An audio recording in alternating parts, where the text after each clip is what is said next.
I'm super happy to be here among such awesome speakers, and I find also like plenty of consistency in the thinking. And I'm here to probably take you a bit deeper into the customer experience side, which, as we saw earlier, is so central to this transformation. Um, I'm really talking about independent traveler trends today, but I want to talk about human behavior first. And it seems to be that, at least I have been trying to study human behavior and relationship between human behavior and digital for the last 3 or 4 years now. And it seems to be that behavior is becoming extremely important to think about.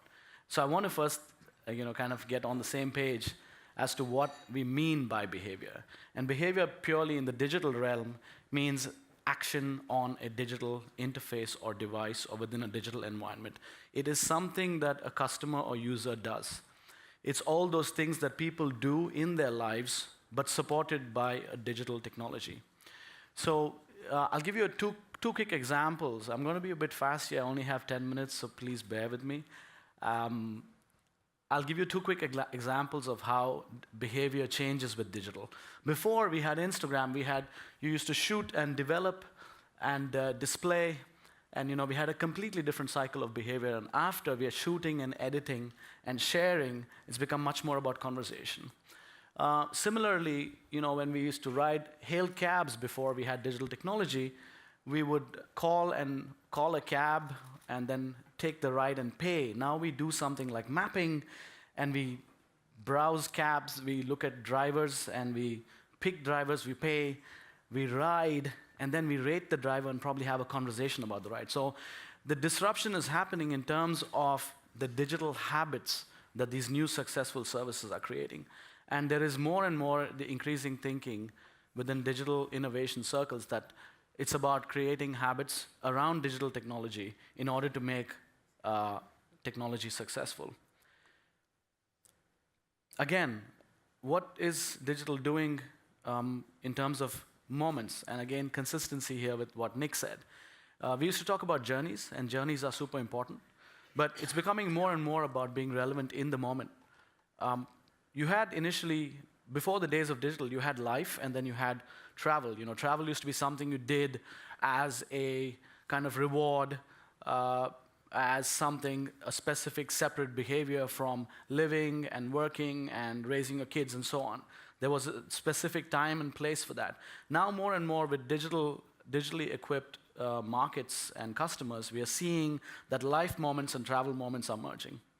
They're becoming seamless, they're becoming more and more indistinguishable from each other. People travel more, they travel more often, they take different kinds of shorter vacations, they're more spontaneous in what they do.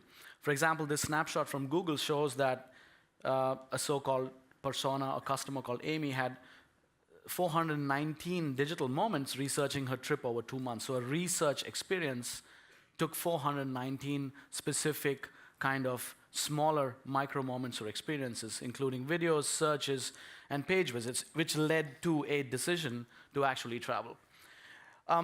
This is also from Google, and I like their thinking, and they're one of the, because of course they specialize in, selling ads to businesses. They're very good at trying to understand what's happening at the micro moment level. And they're looking at least they've identified 4 kinds of moments. I wouldn't always say that this works for all kinds of travelers, but it gives a very good picture. For example, customers typically seem to have I want to get away moments. There are time to make a plan moments. There are moments when they want to book, and then there is the experience moments. And the coolest thing I think is happening is that these moments are not always happening in a linear fashion as they used to be. Sometimes people book it, and then they actually plan what they're going to do with their trip after. Sometimes they go on a trip, and then they start to have the experience moments. They don't really have very much of an idea about what they're going to do in the experience moments. And there are also moments when people are just working really hard. I know so many friends who are taking spontaneous holidays all of a sudden, and they say, I want to get away. So it's a mindset shift in thinking about specific pockets of value where you can be relevant for your customer and embed yourself into human behavior. So I'm going to talk about 5 trends really fast, which we will use further in the workshop today. So this is kind of like a precursor. We can take these trends and run with them in the workshop. The first one is that retention, engagement is cool, but retention on digital is driven by human behavior. If you can engage people and create habits, you have retention over a period of time. It's not just engagement one time. The second is that you need to think about physical touch points. Digital is great, but physical has a certain power because objects have a staying power. They have a presence in our lives and our environments. This is a backpack which is totally connected. It's like, physical objects are getting more and more connected. For example, so if this backpack was something I was carrying, the backpack already owns a relationship with me at that point in time. So if it was GPS connected and it was kind of like hooked up to like maybe the service of a hotel or a resort or a service provider, then through the backpack I could probably be intercepted. And that becomes a point of customer contact and probably a point of sale. So do not ignore partnerships with physical service providers. This is also a physical touch point. It's something developed by Toyota. It's a small little robot that sits on the dashboard of a car, and it kind of becomes like a life partner, voice assistant, and so on. It's a very cute little thing. As you can see, it evokes emotion. It's physical. It's not flat, and there's something more visceral about it, and you can relate to it. And through that emotional connection, those users who have those moments of need and when they have those moments of spontaneous expression, they might connect with something like this and do something which turns into value.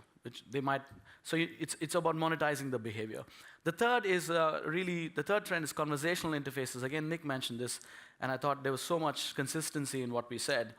Was that the conversations are obviously definitely going to become the next user interface. Typing, I just can't wait to get rid of my keyboard. Typing, just like these things where you point and click, remotes. Why do you need any of that when you can speak, when you have voice? The only thing that prevents us from having conversations with robots or with interfaces or digital technology in public is privacy. It feels weird to talk to something, you'll be overheard.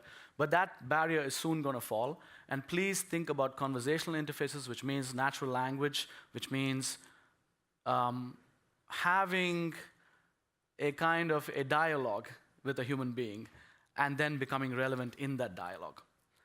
The fourth trend, Pekka mentioned mixed reality, and I think I would include that here, mixed and virtual. But what happens when you can travel without leaving? It's going to change the travel industry. It's going to influence travel. Your customer might want to take half their vacation at home.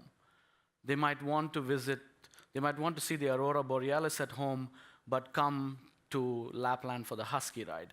They're going to think of the value of the experience differently when they have the option to experience some of that in a virtual space or in a mixed reality space. So again, immersive hardware is something that I would say the biggest companies here must be investing into. I always advise my tourism and travel clients to please have investments into VR so you can at least demo it with your customers. And the scene there is an interesting VR company by a friend of mine. Look it up. And the last one is really millennials and silver surfers. You have essentially 2 demographics at both extremes of the age spectrum. And the really old demographic, 65 plus, are super interesting, super important. They have new behaviors, they have a lot of money, and that's going to grow as a valuable segment.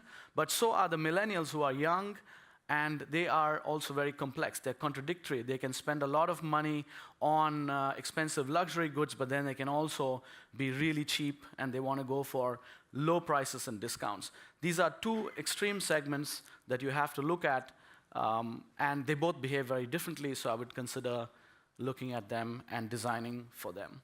And with that, I would say the last thing is there are 2, the contradiction of designing for independent travelers is going to be that they want to be secure, but they also want to be surprised.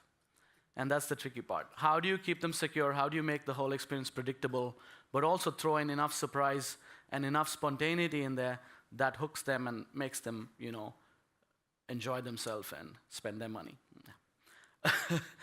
Thank you so much for your attention. Please stay here.